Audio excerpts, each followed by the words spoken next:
കേരളത്തിന്റെ സാമൂഹിക അന്തരീക്ഷത്തെയും മതസൗഹാർദ്ദത്തെയും മുൻനിർത്തി വീണ്ടും ഒരു സിനിമാ വിവാദം ചർച്ചയാവുകയാണ്. ദി കേരള സ്റ്റോറി എന്ന ആദ്യ ഭാഗമുണ്ടാക്കിയ വലിയ തർക്കങ്ങൾക്കും രാഷ്ട്രീയ ചർച്ചകൾക്കും പിന്നാലെ എത്തുന്ന ദി കേരള സ്റ്റോറി 2 എന്ന ചിത്രത്തിന്റെ റിലീസ് കേരള ഹൈക്കോടതി ജസ്റ്റിസ് ബെച്ചു കുര്യൻ തോമസ് ഉൾപ്പെട്ട ബെഞ്ചാണ് നിർണായകമായ ഇടപെടൽ നടത്തിയത്. ഹർജിയിൽ അന്തിമ തീരുമാനം വരുന്നതുവരെ സിനിമയുടെ പ്രദർശനമോ OTT ഉൾപ്പെടെയുള്ള മറ്റ് അവകാശങ്ങൾ ആർക്കെങ്കിലും കൈമാറുന്നതോ കോടതി വിലക്കിയിട്ടുണ്ട്. മതപരിവർത്തനം, നിർബന്ധിത മതമാറ്റം തുടങ്ങിയ അതിസങ്കീർണമായ വിഷയങ്ങളാണ് ചിത്രത്തിന്റെ പ്രമേയമെന്ന് അണിയറ പ്രവർത്തകർ അവകാശപ്പെടുന്നുണ്ട്. എന്നാൽ യഥാർത്ഥ സംഭവങ്ങളെ ആസ്പദമാക്കിയെന്ന് സിനിമ അവകാശപ്പെടുമ്പോഴും ഇതിൽ പരാമർശിക്കുന്ന ഇരകൾക്കും സംഭവങ്ങൾക്കും കേരളവുമായി നേരിട്ട് ബന്ധമില്ല എന്നതാണ് ഹർജിക്കാരുടെ പ്രധാന വാദം. ജീവശാസ്ത്രജ്ഞനായ ശ്രീദേവ് നമ്പൂതിരി ഉൾപ്പെടെയുള്ളവർ സമർപ്പിച്ച 3 വ്യത്യസ്ത ഹർജികളാണ് കോടതി പരിഗണിച്ചത്. കേരളത്തിന്റെ അന്തസ്സിനെ ആഗോളതലത്തിൽ മോശമായി ചിത്രീകരിക്കാനാണ് ഈ സിനിമ ശ്രമിക്കുന്നതെന്നും ഇവർ ആരോപിക്കുന്നുണ്ട്. ഈ കേസിൽ കോടതി സ്വീകരിച്ച നിലപാട് ഏറെ ശ്രദ്ധേയമാണ്.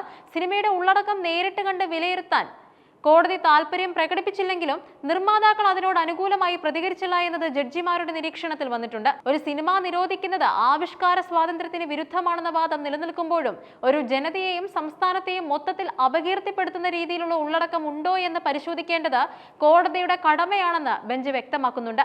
മതസൗഹാർദ്ദത്തിന് പേരെടുത്ത കേരളം പോലുള്ള ഒരു സംസ്ഥാനത്തെ ഇത്തരത്തിൽ ചിത്രീകരിക്കുന്നത് സൂക്ഷ്മമായ പരിശോധന അർഹിക്കുന്നുണ്ടെന്ന് കോടതി വിലയിരുത്തുന്നുണ്ട്. വ്യാഴാഴ്ച ഹർജി വീണ്ടും പരിഗണിക്കുന്നതുവരെ റിലീസ് നീട്ടിവെക്കാനാണ് നിർദ്ദേശം. ഹർജിക്കാർ ഉന്നയിക്കുന്ന ഏറ്റവും വലിയ ആരോപണം സിനിമയുടെ പേരിനെ കുറിച്ചാണ്. സിനിമയിൽ പറയുന്ന കഥാപാത്രങ്ങൾ കേരളത്തിൽ നിന്നുള്ളവരല്ലെങ്കിൽ പിന്നെ എന്തിനാണ് കേരള എന്ന പേര് ബോധപൂർവം ഉപയോഗിക്കുന്നത് എന്നതാണ് ചോദ്യം. എന്നാൽ നിർമ്മാതാക്കളുടെ അഭിഭാഷകൻ ഇതിനെ പ്രതിരോധിച്ചത് മറ്റു ചില സിനിമകളെ ഉദാഹരണമായി കാണിച്ചാണ്. ഡൽഹി ബെല്ലി, ചെന്നൈ എക്സ്പ്രസ്, ഗോ ഗോവ ഗോൺ തുടങ്ങിയ സിനിമകളുടെ പേരുകൾ ആ നഗരങ്ങളെ മോശമായി ബാധിച്ചിട്ടില്ലെന്നും ഇത്തരം പേരുകൾ സിനിമകളിൽ സർവ്വസാധാരണമാണെന്നും അവർ വാദിച്ചു. സെൻസർ ബോർഡും നിർമ്മാതാക്കളുടെ വാദത്തെ പിന്തുണയ്ക്കുന്ന നിലപാടാണ് സ്വീകരിച്ചത്. ഇത് കേരളത്തിന്റെ അന്തസ്സ് എന്നതിലുപരി ഇന്ത്യയുടെ അന്തസ്സിനെ ബാധിക്കുന്ന വിഷയമാണെന്നായിരുന്നു അവരുടെ വാദം. എന്നാൽ ഇന്ത്യൻ മുസ്ലിങ്ങളെ തെറ്റായ രീതിയിൽ ചിത്രീകരിക്കുന്നുവെന്നും സിനിമയിൽ നൽകിയിരിക്കുന്ന കണക്കുകളും വിവരങ്ങളും അതിശയോക്തി കലർന്നതാണെന്നുമുള്ള പരാതിയിൽ കോടതി വിശദമായ പരിശോധന നടത്തും. കേരളം, രാജസ്ഥാൻ, മധ്യപ്രദേശ് എന്നിവിടങ്ങളിലായാണ് സിനിമയുടെ ചിത്രീകരണം പൂർത്തിയായത്. ഉൽക്ക ഗുപ്ത, അദിതി ഭാട്ടിയ, ഐശ്വര്യ ഓജ എന്നിവരാണ് ചിത്രത്തിൽ പ്രധാന വേഷങ്ങൾ കൈകാര്യം ചെയ്യുന്നത്. ഫെബ്രുവരി 27-ന് ചിത്രം തിയേറ്ററുകളിൽ എത്തിക്കാൻ വലിയ തയ്യാറെടുപ്പുകൾ നടത്തിയിരിക്കെയാണ് കോടതിയുടെ ഈ അപ്രതീക്ഷിത ഇടപെടൽ ഉണ്ടായത്. സിനിമയുയർത്തുന്ന സാമൂഹിക പ്രത്യാഘാതങ്ങളെക്കുറിച്ചും ഹർജികളിൽ വ്യക്തമാക്കുന്നുണ്ട്. വ്യത്യസ്ത മതവിഭാഗങ്ങൾക്കിടയിൽ ഭിന്നതയുണ്ടാക്കാനും തെറ്റിദ്ധാരണകൾ പടർത്താനും ഇത്തരം സിനിമകൾ കാരണമാകുന്നുവെന്നതാണ് പ്രധാന ആശങ്ക. ലവ് ജിഹാദ്, നിർബന്ധിത മതപരിവർത്തനം തുടങ്ങിയ പ്രമേയങ്ങൾ മുൻപ് പലതവണ ചർച്ചയായിട്ടുണ്ടെങ്കിലും അവയെ ഒരു പ്രത്യേക സംസ്ഥാനവുമായി ചേർത്ത് വസ്തുതാവിരുദ്ധമായി അവതരിപ്പിക്കുന്നത് ഗൂഢലക്ഷ്യത്തോടെയാണെന്ന് ഒരു വിഭാഗം വിശ്വസിക്കുന്നുണ്ട്.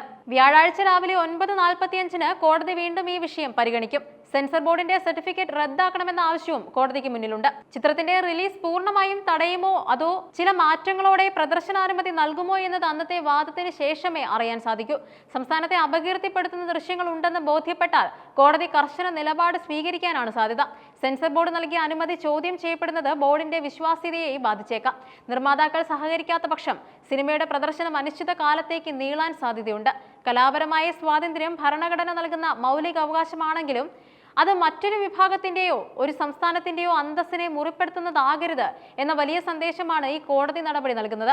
ദി കേരള സ്റ്റോറി 2 വെറും ഒരു സിനിമ എന്നതിലുപരി കേരളത്തിന്റെ സാമൂഹികവും രാഷ്ട്രീയവുമായ അന്തരീക്ഷത്തിൽ വലിയൊരു ചർച്ചാ വിഷയമായി മാറിക്കഴിഞ്ഞു.